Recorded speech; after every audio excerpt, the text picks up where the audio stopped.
성도들이 신앙생활을 하면서 헌신이라고 하는 말을 많이 쓰기도 하고 듣기도 합니다.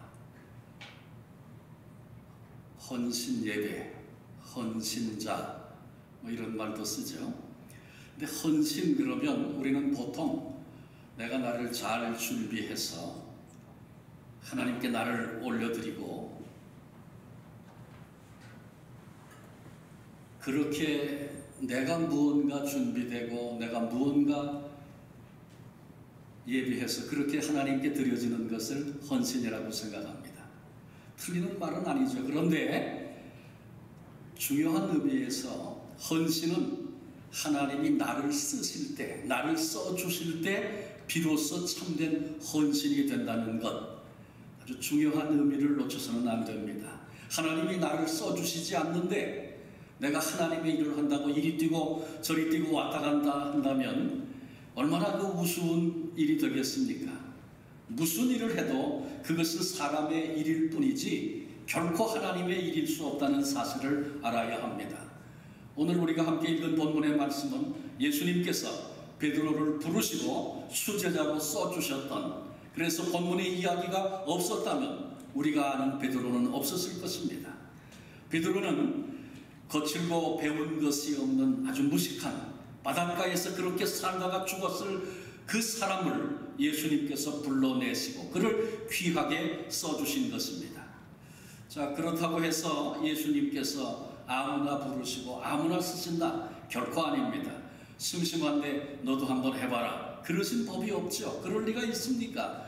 우리가 작은 가게 하나를 해도 거기 사람을 쓰려면 이 사람이 이 일에 적합한 사람인가 살펴보고 따져보고 그렇게 쓰지 않습니까? 그런데 하나님이 우리에게, 주님이 우리에게 너도 그냥 한번 해봐라, 그런 법이 없다는 것이죠. 자, 그렇다면 베드로는 어떤 사람이며 어떤 부분을 예수님께서 쓰셨는가, 오늘 이 밤에 함께 살피며 우리에게, 나에게 주시는 은혜를 나누고자 합니다. 첫째로 베드로는 충성된 사람이었습니다. 주님이 오늘도 찾으시는 사람은 유능한 사람, 똑똑한 사람, 힘있는 사람, 돈 많은 사람 아닙니다.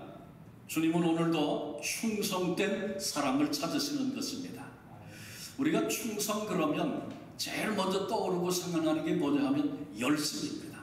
열심히 하는 거, 그걸 충성이라고 여깁니다. 그러나 참된 의미의 충성은 자기 자리를 지키는 것입니다. 하나님이 불러내주신 그 자리를 지키는 것, 그것이 충성입니다. 베드로가 밤새 물고기를 잡았습니다. 그런데 한 마리도 그 밤 잡지 못합니다. 아마 저 같으면, 여러분은 어떠실지 모르겠는데 저 같으면 몇 시간 해보고 아이고 오늘 밤은 틀렸나 보다, 그리고 포기하기 쉽잖아요. 오늘만 날이냐, 오늘은 들어가 쉬고 내일 다시 해보자. 그런데 베드로는 그렇지 않았습니다. 한 마리도 못 잡는 그 밤이었지만 밤새 빈 그물질을 할 수 있었던 사람, 그 자리를 지켰던 사람, 그게 충성된 베드로의 모습입니다. 잘 될 때 아마 밤새 그물질 누구라도 할 수 있을 것입니다. 던지는 대로 고기가 올라온다면 신이 나서 돈 버는 거 생각하면서 이게 도대체 얼마냐, 자기가 좋아서 하는지 그게 충성이어서 하는지 구분이 그때는 안 됩니다. 근데 언제 구분되냐 하면 잘 안 될 때, 아무리 그물을 던져도 고기 한 마리 잡히지 않는 그 밤에 밤새 빈 그물질이라도 할 수 있는 사람, 그건 누구나 아무나 할 수 있는 일이 아닙니다. 충성된 사람이 아니면 결코 할 수 없는 그 일을 지금 베드로가 하고 있는 것입니다. 그렇습니다. 내게 주신, 나를 부르신 바로 그 자리를 무슨 일이 있어도 어떤 경우라도 잘 되든지 안 되든지 상관없이 그 자리를 지켜내는 것, 그것을 충성이라고 말합니다. 로마의 휴양 도시였던 폼페이에 대한 이야기를 여러분도 기억하실 것입니다. 주후 79년에 화산이 폭발해서 최후의 날을 맞이했습니다. 런던 박물관에 가면 그때 그 최후의 날의 장면을 그림으로 그려서 전시해 놓은 것이 있는데 그 그림에 보면 온 도시가 난리가 났습니다. 살아보겠다고 이리 뛰고 저리 뛰고 그 무서운 용암을 피해서 움직이고 있을 때 그 성문 앞에 여전히 창을 들고 그 성문을 지키고 있는 보초병의 모습이 거기 그려져 있습니다. 보초병은 죽음이 두렵지 않았을까요? 그런 시간에 보초를 쓰는 게 무슨 의미가 있겠는가 생각할 수 있을 것입니다. 그런데 그 그림 밑에다가 충성이라고 그림의 제목을 붙여 놓았습니다. 그때에도 자기 자리를 끝까지 지키는 것, 그것이 충성입니다. 성경은 우리에게 맡은 자들에게 구할 것은 오직 하나 충성이라고 말씀하고 있습니다. 우리 주님은 지금도 충성된 사람을 찾고 계신 것입니다. 고기가 한 마리도 안 잡히는 밤, 고기가 한 마리도 안 잡히는 그 시간, 여러분 어쩌면 그 시간이 주님께서 더 큰 관심을 가지고 우리를 보시는 시간이라는 것 알아야 할 것입니다. 내가 주님께 충성된 종임을 인정받을 수 있는 그런 시간이라는 것 알아야 합니다. 고기 안 잡히면 실망하고 낙심하고 절망하고 포기하고 이것저것 기웃거리는 것이 아니라 그때가 중요한 시간입니다. 왜? 우리 주님이 보시는 시간이기 때문에 그렇습니다. 오늘 헌신 예배를 드리는 마르다 여전도의 회원들과 이 밤에 함께 참여한 사랑하는 성도 여러분, 한 분 한 분 하나님이 부르신 그 자리를 어떤 경우를 당하든지 어떤 때를 어떤 순간을 만나든지 그 자리를 끝까지 지켜 충성된 우리 주님이 쓰시는 그런 귀한 성도들 되어지시기를 바랍니다. 두 번째로 베드로는 순종의 사람이었습니다. 순종을 결단이라고 얘기해도 좋을 것입니다. 순종이라고 하는 단어는 요즘에 젊은이들에게 결코 매력적인 단어가 아닙니다. 요즘 사람들은 개성이 강한 걸 좋아하고요. 어떤 상황을 만나도 내가 하고 싶은 대로 눈치 안 보고 다 할 수 있는 그런 사람을 매력 있어 하고 또 그런 사람이 인기가 있고 그렇습니다.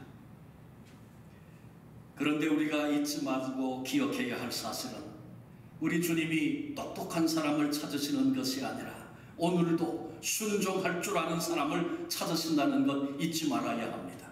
그런데 베드로는 바로 주님이 찾으셨던 순종의 사람이었습니다. 본문에 보면 베드로가 순종했던 몇 가지 상황들이 나옵니다. 3절에 보면 주님이 배에서 조금 떼기를 청하셨습니다. 그 배경과 상황은 우리가 잘 알죠. 밤새 그물질했는데 고기 못 잡았어요. 새벽 아침을 맞이해서 이제 지금 배에서 나와 그물을 씻고 있습니다. 그물은 왜 씻습니까? 고기잡이 끝나고 나서 그물 정돈하고 씻어놔야 오늘 밤에 다시 나갈 때 그 그물을 그냥 들고 나와 바로 고기를 잡을 수 있는 것입니다. 그런데 지금 밤새 고기 한 마리 못 잡고 그물을 씻는 그런 어부들의 상황을 여러분 한번 생각해 보십시오.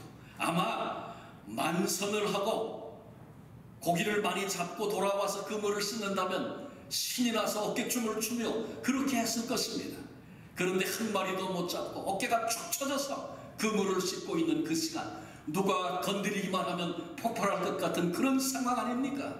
그런데 해필이면 그때 주님이 오셔서 배 좀 쓰자 그랬습니다. 베드로가 기꺼이 배를 주님께 내드립니다.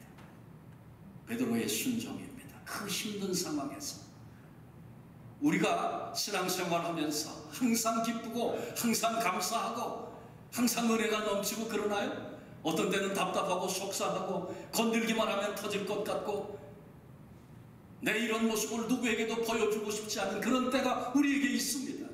그런데 해필이면 그런 시간에 주님이 오셔서 내 마음을 내게 줄 수 있느냐? 주님 그렇게 우리를 찾아와서 물으실 수 있습니다. 그때에도 순종할 수 있는 사람, 그 사람이 주님이 찾으시고 또 주님이 쓰시는 사람입니다. 두 번째 순종은 4절에 보면 깊은 데로 가서 그물을 던져라. 주님이 베드로에게 명령하셨는데 베드로가 그 말씀 의지해서 그물을 던집니다. 순종하기 어려운 상황을 또 지금 베드로가 만납니다. 베드로 직업이 뭐죠? 어부예요. 고기 잡는 것에 관한 한 베드로가 전문가입니다. 여러분, 전문가의 그 전문성 있는 부분을 비전문가가 건드리면 누구라도 기분 나쁜 겁니다. 그 분야가 어떤 분야든지. 그런데 베드로는 고기 잡는 일에는 일가견이 있는 전문가입니다. 예수님은 비전문가.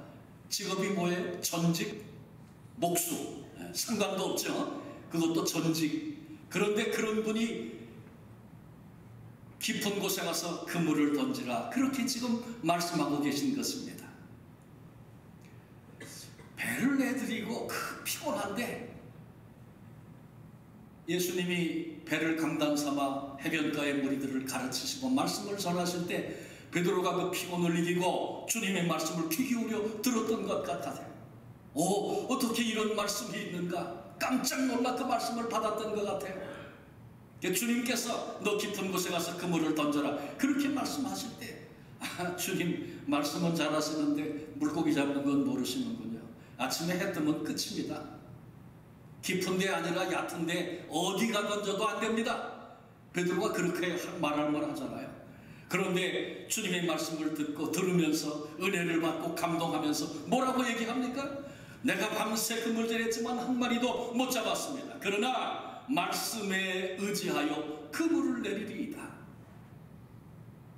말씀을 들으면서 그런 감동을 받고, 그 말씀을 하신 주님이 하시는 말씀이라면 제가 순종해서 한번 해보겠습니다. 이게 베드로의 모습입니다. 오늘날 성도된 우리에게 순종의 마음이 있는가 질문해 봐야 합니다. 주일날 교회에 나올 때 오늘 예배하면서 주께서, 하나님께서 나에게 무슨 말씀을 하시든지 내가 그렇게 한번 살아보겠습니다, 이런 순종의 각오와 결단과 마음을 가지고 와서 예배한다면 예배당에 들어오는 순간부터 우리의 자세와 태도가 달라지고, 하나님이 오늘 나에게 무엇을 말씀해 주실까, 나를 어떻게 이끌어 주실까 기대하면서 말씀을 듣지 않겠습니까? 물떠온 하인들은 알더라. 가나의 혼인잔치에 되어진 이야기죠. 주님이 물을 갖다가 도랑아리에 채워라, 이제는 채운 물을 연회장에게 갖다 주어라. 아무리 종들이지만 주님이 내리는 말씀은 도무지 이해할 수 없는, 지금 걱정과 근심이 쌓인 그 집에 불을 지르는 격인 그런 행동을 하라고 말씀하시는 것입니다. 그런데 그들이 입 딱 다물고 순종했습니다. 거기 놀라운 하나님의 예비하신 역사가 일어나서 염려와 근심과 슬픔이 기쁨과 감격과 소망이 되었던 그날 그 사건을 여러분 아시잖아요. 연회장도 이게 도대체 어떻게 된 건지 주인들도 몰라요, 신랑 신부도. 그런데 순종하여 물떠온 하인들은 왜 이런 일이, 이런 역사가 일어났는지 그들은 알았다, 그렇게 말씀하고 있어요. 여러분, 교회가 변하고 여기저기 엄청난 얘기들도 들리고 참 답답하고 어려울 때가 얼마나 많습니까? 여러분, 그런데 하나님의 말씀 앞에 묵묵히 순종하며 따라 나아가는 사람들은 이 시대에도 왜 이런 일이 벌어지고 왜 이렇게 되어지는지 물떠온 하인들은 알더라. 순종했던 성도들은 그 일의 이유와 비결을, 그리고 하나님의 역사를 보며 아는 그런 축복을 누리게 되는 것입니다. 한 가지 더 생각해 보면 베드로는 나를 따르라는 주님의 말씀에 모든 것을 버려두고 주님을 따랐습니다. 그래서 순종은 곧 결단이다, 그렇게 말할 수 있습니다. 지체된 순종은 순종이 아니다, 그런 말이 있습니다. 우리가 신앙생활하면서 예배를 드리며 또 기도하면서 찬양하면서 말씀을 들으면서 우리에게 정말 이제는 그렇게 살아야지, 하나님이 나에게 이런 것을 요청하고 계시는구나, 내게 이것을 명하고 계시는구나, 그렇게 감동받았던 순간들이 우리에게 얼마나 많이 있습니까? 감동은 받았는데, 은혜는 받았는데 그 다음에 얼마 안가 그거 까맣게 잊어버리고 소멸하고 한 번도 그런 은혜 받은 적이 없는 자처럼 오늘 이 땅을 살아가고 있는 그리스도인들이 얼마나 많은지 모릅니다.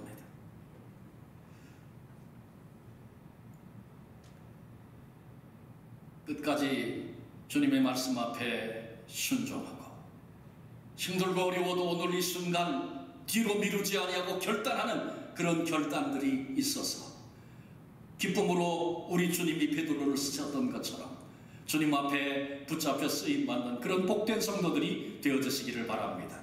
세 번째로 베드로는 예수님이 주 되심을 아는 사람이었습니다. 예수님이 주 되심을 바로 알 때 주님께 쓰임받게 되는 것입니다. 5절에 보면 베드로가 그 본문에 두 가지 호칭으로 예수님을 부르는데 5절에 보면 선생이여 그렇게 그물을 깊은 곳에 던져라 그렇게 말씀하실 때 예수님을 선생님 그렇게 불렀습니다. 그런데 물고기 잡는 그 엄청난 기적을 경험하고 나서 호칭이 바뀌었는데 주여 이런 고백으로 바뀌었어요. 베드로는 예수님을 주로 고백했습니다. 주라는 말은 주인이라는 말입니다. 그때 그런 베드로를 예수님이 부르시고 그리고 그를 써주신 것이죠. 근데 베드로가 말만 주여 그렇게 한 것이 아닙니다. 주인 되시는 예수님께서 예수님이 내 인생의 이제는 주인입니다. 이런 눈이 열리고 고백이 생긴 베드로에게 나를 따르라 주님이 그렇게 말씀하시니까 모든 것을 버려두고 그 모든 건 뭐예요? 그것은 타고 온 배 많이 그날 기적으로 잡았던 많은 물고기 관련된 모든 것들을 다 버려두고 주님을 따랐다. 그것은요 베드로가 예수님을 주님 그렇게만 부른 것이 아니고 실제로 내 인생의 주가 되셔서 내 인생을 마음대로 쓰십시오 이런 고백이 베드로 안에 생기고 그런 삶을 살게 된 것입니다. 아마 이 말씀을 들으면서 신앙생활을 웬만큼 한 사람이라면 목사님 걱정도 참 팔자시네 걱정 마세요. 우린 벌써부터 예수님을 주님이라고 부르고 지금도 예수님을 주님이라고 부르고 있답니다. 이렇게 얘기할 수 있을 거예요. 그러나 질문해 봐야 합니다. 진정으로 예수님이 내 인생의 주인이 되시는가? 내 생명, 내가 가지고 있는 시간, 명예, 은사, 재물, 젊음, 내 미래의 모든 것들에 예수님이 참된 주인이신가? 그래서 주인 되시는 주님께서 원하시는 대로 그렇게 사용하고 있는가? 정직하게 내 모습을 한번 돌아보아야 합니다. 돌이켜 내 인생의 진정한 주인이 예수님이시라는 사실을 알고 믿고 그렇게 사는 사람들이 되시기를 바랍니다. 그때 비로소 주님께서 우리를 쓰시기 시작합니다. 주님이 쓰실 때, 주님이 나를 써주실 때 내 인생에 가장 아름답고 가장 빛나는 존재로 오늘을 살아가게 되는 것입니다. 마지막 네 번째입니다. 주님은 회개하는 사람을 찾으시고 또 회개하는 사람을 쓰십니다. 큰 기적을 베드로가 자기 생에 한 번도 경험해 본 적이 없는 그런 기적을 그날 경험했어요. 그 기적을 경험하고 나서 베드로가 이렇게 고백합니다. 주여 나를 떠나소서 나는 죄인이로소이다. 저는 처음에 이 본문의 말씀을 이렇게 조금 묵상을 하면서 이 베드로의 이 고백이 본문 사건과 격에 잘 맞지 않는 그런 얘기가 아닌가 그렇게 생각했어요. 물고기가 안 잡히던 그날 주님이 역사해 주셔서 많은 물고기를 잡게 됐습니다. 그러면 여러분 입이 찢어져야 돼요? 울상이 돼야 돼요? 그 많은 고기 기적적으로 경험하여 잡고 나면 입이 찢어져서 춤이라도 춰야 되지 않겠습니까? 그런데 예수님 앞에 거꾸로 엎드려서 주여 나를 떠나소서 나는 죄인이로소이다. 이거 좀 이상한 얘기가 아닌가? 베드로가 왜 지금 이렇게 반응하고 있는가? 그런데 이 본문을 또 읽어보고 묵상하면서 저는 이 본문 속에서 엎드려져서 주여 나는 죄인입니다. 나를 떠나시옵소서 이렇게 고백하는 베드로의 모습을 보면서 우리 주님이 흐뭇한 미소를 짓고 있는 그런 모습을 본문 속에서 보게 됐습니다. 예수님이 왜 기적을 경험하게 하셨을까요? 배 빌려줬으니까 이건 뱃삭이다. 긴 시간 기다려줬으니 수고비라도 내가 줘야지 그런 겁니까? 아닙니다. 분명히 주님이 그 생애 속에, 베드로의 생애 속에 그 힘든 시간에 찾아오셔서 만나주시고, 그리고 이 기적을 경험하기 하신 데에는 틀림없이 이유가 있다는 거죠. 그것을 일컬어서 사건을 해석하는 안목이다, 그렇게 말해서 좋을 것입니다. 똑같은 사건을 경험했는데 그 사건을 바라보고 분석하고 이해하는 그게 전부 다를 수 있다는 거죠. 만약에 이때 베드로가 계산적인 안목을 가졌다면, 계산적인 안목에 뛰어난 사람이었다면, 물고기 2배에 가득 차게 잡으면 이건 몇 마리, 베드로는 척 보면 압니다. 한 마리 시세가 지금 얼마니까 이거 전부 팔면 얼마, 다 계산이 금방 나오는 거예요. 왜? 전문가니까. 야, 한 마리도 못 잡은 날 이런 기적을 경험했네. 만일 베드로가 계산적인 안목으로 이 사건에 접근했다면, 주님, 내가 오늘 한턱 쏘겠습니다. 다 갑시다, 다. 그리고 아마 신이 나서 콧노래를 부르며 앞장을 섰을지 모르겠어요. 파티를 열고 인심을 쓰고 내가 이런 사람이라고 과시할 수 있는 그런 기회로 삼았을 것입니다. 만약에 베드로가 사업적인 안목을 가진 뛰어난 사람이었다고 가정을 한다면, 베드로가 아마 그랬을 거예요. 눈이 번쩍 열려가지고, 주님하고 동업하면 수지 맞겠네. 예수님 여기 타셔서 제가 노를 저어 갈 테니까 여기 찌퍼만 주시면 제가 다 건져 올리겠습니다. 그리고 얼마를 잡든지 제가 6대4 아니 7대3도 괜찮겠습니다. 오늘까지 자기 노력으로 잡았던 물고기와 주님의 말씀, 주님이 하라고 하시는 대로 했을 때 일어난 기적을 보면서 베드로가 그런 안목, 계산 사업적인 안목을 가졌다면 동업을 제안했을지 모르겠습니다. 우리에게 필요한 사건을 해석하는 중요한 안목은 영적인 안목입니다. 베드로의 직업이 뭐였다고요? 고기잡이 전문가였어요. 고기 잡는 일에 자기 평생을 다 들여 살아왔기 때문에 오늘까지 살아오면서 자기가 터득한 원리, 삶의 방식 이런 거 있었어요. 물고기 잡는 거 바람이 이렇게 부는 날은 이렇게 해야 되고, 시간은 언제부터 언제까지가 최적기고, 이때는 아무리 해도 안 되고, 자기가 가지고 있는 터득한 원리, 누가 말해도 고집부리고 바꾸지 않을 그런 원리와 삶의 방식들이 있었어요. 그래서 그거 주장하면서 다른 얘기하면 야단도 치고 화도 내면서 오늘까지 살아왔던 자신의 삶의 방식이 있었습니다. 그런데 전혀 상관도 없는 시간에, 전혀 상관도 없는 자리에서 그렇게 많은 고기를 잡으면서 베드로가 충격을 받습니다. 내 삶의 방식과 또 다른 삶의 원리가 있구나. 초월적인 또 다른 세계가 있구나. 그 넓은 세계 모른 채 큰 소리를 치면서 내 주장하고 내가 옳다고 그렇게 말하며 살아왔던 자신의 그 추악한 모습을 이제 비로소 베드로가 눈이 열려 보게 된 것입니다. 주님 앞에 거꾸로져, 주님 나는 죄인입니다.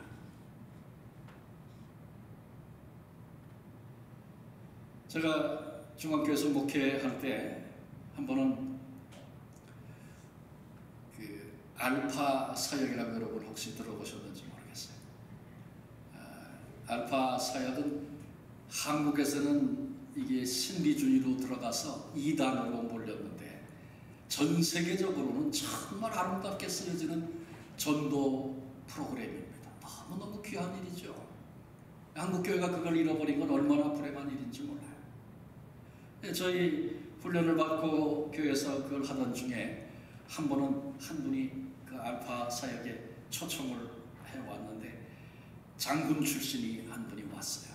한국에서 장군하다가 여기 와서 그저 한인사회 잘 안 나타나고 그렇게 살던 분이고, 교회 물어보니까 교회 몇 번 나갔는데 뭐 이런저런 모습 보고 다시는 가고 싶지 않아서 안 갔다고.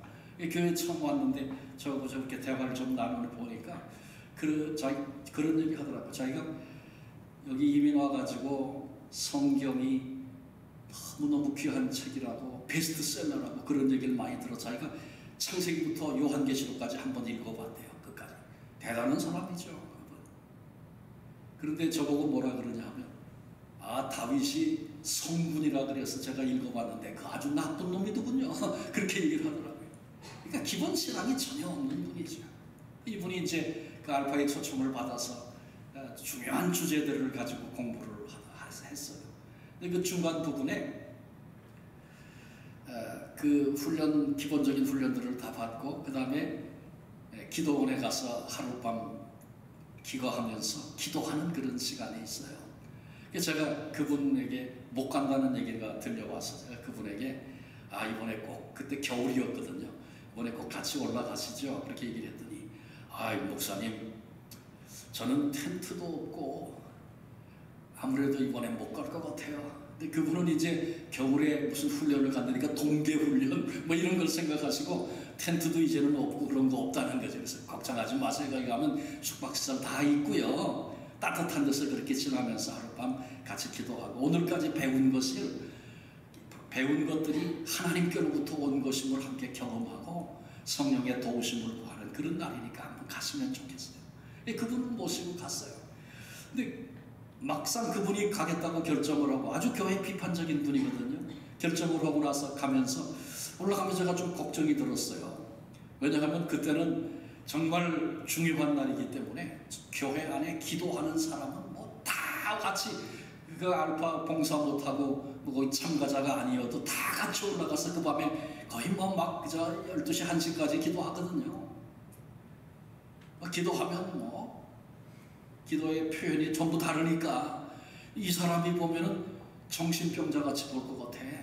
그런 걱정이 좀 들더라고요. 그런데 하나님께서 이분의 마음을, 이분의 눈을 열어주세요. 그렇게 기도하면서 이제 올라갔어요. 그 말씀을 다 전하고 같이 기도하기 시작하고 뭐 둘씩 짝을 지어 기도하고 함께 기도하고 이런 걸 위해서 우리 기도하자고 기도했는데 제가 그분 생각이 딱 나는 거예요. 그 앞에서 기도하다가 눈을 뜨고 봤어요.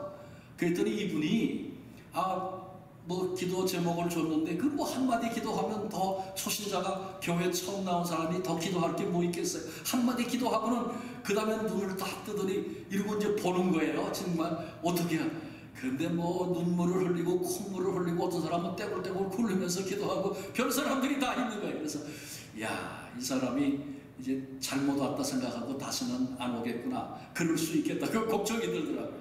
하나님께서 볼 것만 보게 해주세요. 그리고 기도했어요.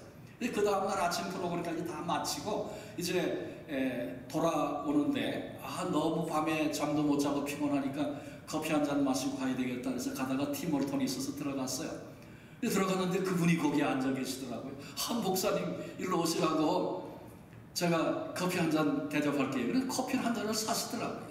그 커피를 마시면서 제가 궁금하잖아요. 이분이 도대체 어떻게 받았나 이런 생각이 들어서 그래서 제가 지난 밤에 어떠셨어요? 그렇게 물었어요. 그랬더니 그분이 뭐라 그러냐면 목사님 예수 믿는 분들 대단한 분들입니다. 그래서 왜 그렇게 생각하십니까? 그랬더니 자기 문제를 놓고 기도해도 그렇게 울면서 땀을 흘리면서 그렇게 열정적으로 온 마음으로 기도하는 게 그게 쉽지 않을 텐데 자기가 아니고 남을 위해서 옆에 있는 사람을 위해서 눈물을 흘리며 땀을 흘리며 온 마음을 쏟아부으며 기도하는 모습을 보면서 예수 믿는 사람들이 보통 사람들이 아니다. 대단한 사람들이구나. 그렇게 알게 됐다는 거예요.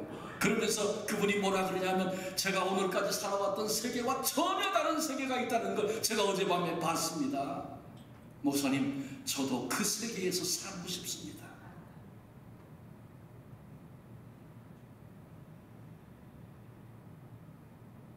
여러분 파이 멘탈리티라는 말을 혹시 들어보신 적이 있습니까? 파이 모양은 피자 모양을 생각하면 돼요.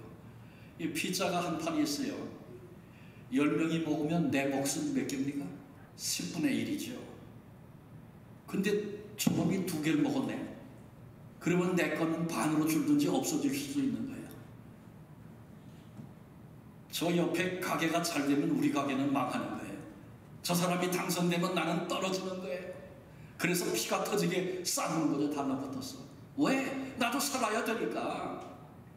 이게 세상 사람들이 가지고 있는 세계관입니다. 그런데 우리 그리스도인들은 다르잖아요. 뭐가 달라요? 우리는 내가 필요에 의해서 하나님께 기도하면 하나님이 주신다. 그거 믿는 사람들이잖아요. 피자 하나 가지고 하나님 싸움이 벌어졌어요.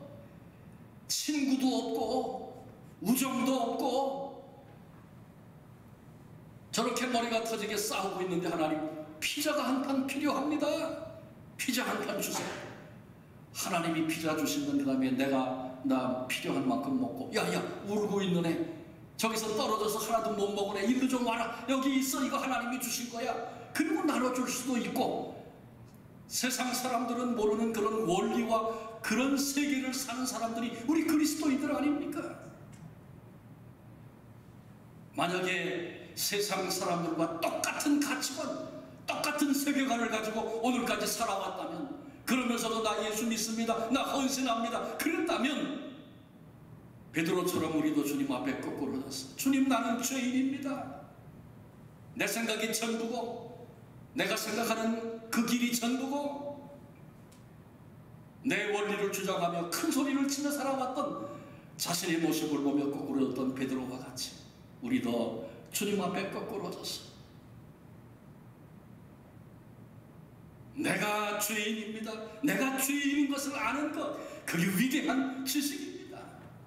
그래서 기꺼이 예수 그리스도의 십자가 은혜 아래로 엎드릴 수 있는 사람, 십자가가 아니면 나는 살 수가 없습니다. 내 모습을 보고 나니까 주님의 그 십자가의 은혜가 아니었다면 나는 여기 서 있을 수 없나이다. 바로 그 사람을 우리 주님이 찾으시고 쓰시는 것입니다. 이제 말씀을 마무리하려고 합니다. 오늘 마르다 여전도회가 헌신 예배로 예배하고 있습니다. 마르다 회원 여러분들, 또 이 밤에 함께 참여한 성도 여러분들, 우리 모두도 예수 믿으면서 바른 헌신자가 되어져야 합니다. 말씀드렸죠? 하나님이 나를 써주실 때에 그것이 참된 헌신이라고 말씀을 드렸습니다. 그래요, 연약할지라도 부족할지라도 부끄러운 흔적을 남기며 오늘까지 살아왔을지라도 하나님이 나를 붙잡아 써주실 때 비로소 참된 헌신이 가능한 것입니다. 오늘 헌신 예배를 드리면서 늘 있는 헌신 예배, 그런 마음, 그런 생각 버려야 합니다. 이 예배를 통해서 우리 주님께서 나에게 하시고 싶은 말씀은 무엇일까? 오늘 이 예배를 드리면서 내가 내 가슴 속에 품어야 할 생각 어떤 것일까? 질문해 보아야 합니다. 오늘 주님이 쓰시는 사람은 충성된 사람이라고, 내 생각 꺾고 순종할 줄 아는 사람이라고, 예수님이 내 인생의 주가 되셔서 주인이 원하시는 대로 쓰는 거지 종이 내가 원하는 대로 쓰는 거 그 말이 되겠습니까? 주인께서 내 인생의 어떤 부분을 어떻게 사용하라고 말씀하실지라도 주님이 내 인생의 주인이시기 때문에 그렇게 살아낼 수 있는, 그 길을 갈 수 있는, 그리고 때를 따라 나를 돌아보면서 내 생각 주장하며 그렇게 살았던 나의 죄악된 인생의 모습을 주님이 비춰주실 때마다, 깨닫게 하실 때마다, 사건과 문제를 보면서 그게 보여지고 알아질 때마다 십자가 앞에 엎드려서 주의 구속의 그 은혜가 아니면 내가 설 수 없고 살 수 없나이다. 나는 죄인입니다.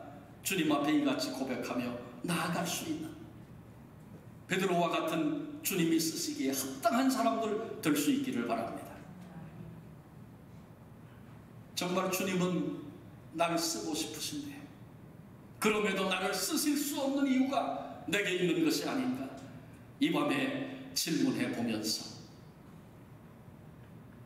마르다 여전도회와 필라델피아 교회가 정말 마지막 때의 징조가 수없이 보여지는 이 어두움의 세계 속에서 우리 주님의 손에 붙잡혀 귀하고 아름답게 쓰임받는 복을 누리는 복된 성도들과 교회 되시기를 주님의 이름으로 축원합니다.